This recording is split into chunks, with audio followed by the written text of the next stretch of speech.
ان کے ذہن میں لوگوں نے ڈال دیا کہ مدینے میں کم سے کم 10 دن رہنا ضروری ہے. بس تو میں نے یہ کہا کہ مدینے میں عمرے کے بعد جانا ہے ضروری ہے، حاضری دینا ضروری ہے. نہیں، یہ درست نہیں ہے حکیم صاحب.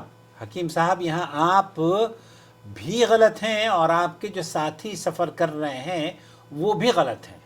سن لیجئے، میں یہ ہمارے ایک دوست ہیں حکیم صاحب، اور میں ان کا بہت تہ دل سے شکر گزار ہوں. انہوں نے پچھلے سال جب وہ آئے تھے تو میرے لیے دوا لے کر آئے تھے، اور اس مرتبہ بھی جب میں دلی گیا تو میری کمر کے لیے مجھے خاصی انہوں نے دوائیں دی، جو ریگولر بیسس پر میرے رہتا ہے نا، بیک بون میں پین رہتا ہے. اللہ آپ کو آپ کے سفر میں آسانیاں فرمائے. جو کار خیر آپ نے کر رہے ہیں اللہ تعالیٰ اسے قبول فرمائے. دیکھیے، یہ کہنا کہ عمرے کے بعد زیارت فرض ہے، یہ نہیں ہے، ایسا نہیں ہے. عمرہ کیا ہے؟ آپ میقات سے احرام باندھتے ہیں اور بیت اللہ کا طواف کرتے ہیں، سعی کرتے ہیں، بال کٹوا لیتے ہیں، آپ کا عمرہ ہو گیا. اس میں نہ کسی چیز کے اضافے کی ضرورت ہے اور نہ کسی چیز کی کمی کی ضرورت ہے.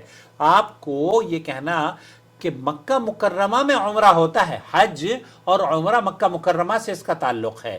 پھر آپ نے عمرہ کر لیا، حج کر لیا، اس کے بعد اب آپ مدینہ جانا چاہیں، مکہ جانا چاہیں اور ریاض جانا چاہیں، جدہ جانا چاہیں، مکہ میں تو آپ ہے، جدہ جانا چاہیں، طائف جانا چاہیں، اور طائف سے واپس آ کے آپ عمرہ نہ کرنا چاہیں، اپنے سادے کپڑوں میں وہاں داخل ہونا چاہیں، کوئی ممانعت نہیں ہے. احرام کی جو پابندی عائد ہوتی ہے آپ پر اس وقت جب آپ نیت کریں کہ میں عمرہ کروں گا. اب آپ عمرہ نہیں کرنا چاہتے، گئے ہیں مدینہ میں گھومنے کے لیے، گئے ہیں ریاض گھومنے کے لیے، کیونکہ سعودی عرب نے تو آزادی آپ کو الحمدللہ وہ فراہم کر دی ہے کہ آپ پورے ملک میں امن اور سلامتی کے ساتھ اگر حج پر یا عمرے پر آئے ہوئے ہیں تو عمرے کے ویزے کے لیے تو بہت آسانی ہو گئی ہے. تو آپ جدہ آئیں، جدہ آ کر گھوم کر جائیں، تو آپ کو واپسی پر احرام باندھنا ضروری نہیں ہے، چاہے طائف ہو چاہے ریاض ہو، کہیں بھی ہو. جب آپ نیت کریں گے نا عمرے کی، اس وقت آپ کے اوپر واجب ہوگا کہ آپ احرام باندھیں. نمبر 1. نمبر 2، کیا مدینہ منورہ میں 8 دن کا یا 10 دن کا قیام ضروری ہے؟ اس کی جتنی بھی روایات ہیں یا تو وہ سخت ضعیف ہیں یا لوگوں نے ایسے ہی بنائی ہوئی ہیں، من گھڑت ہیں. تو آپ پر یہ واجب نہیں ہے، اور وہ جو روایات لوگ پیش کرتے ہیں ان کی کوئی دلیل، کوئی سند نہیں ہے. تو آپ کا بھی یہ کہنا کہ جناب میں سماحت الشیخ عبدالعزیز بن باز سے بھی پوچھا گیا، مفتی مملکت سعودی عرب، انہوں نے کہا کہ عمرہ آپ کا مکرمہ میں ہو گیا ہے، بیت اللہ کی زیارت کے لیے آپ جب مسجد نبوی کی زیارت کے لیے آپ جائیں تو وہاں پر ایک نماز آپ کو 1000 نماز کا ثواب ہوتا ہے.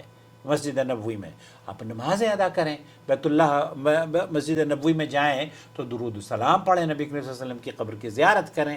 لیکن یہ واجبات میں سے نہیں ہے کہ آپ واجب سمجھ کے بیٹھ جائیں. اس کو واجب نہیں ہے. آپ اگر عمرہ کر کے اپنے وطن لوٹ جائیں اور مدینہ جائیں ہی نہیں تو کوئی گناہ نہیں ہے، کوئی فرض نہیں ہے آپ کے اوپر کہ آپ مدینہ جائیں.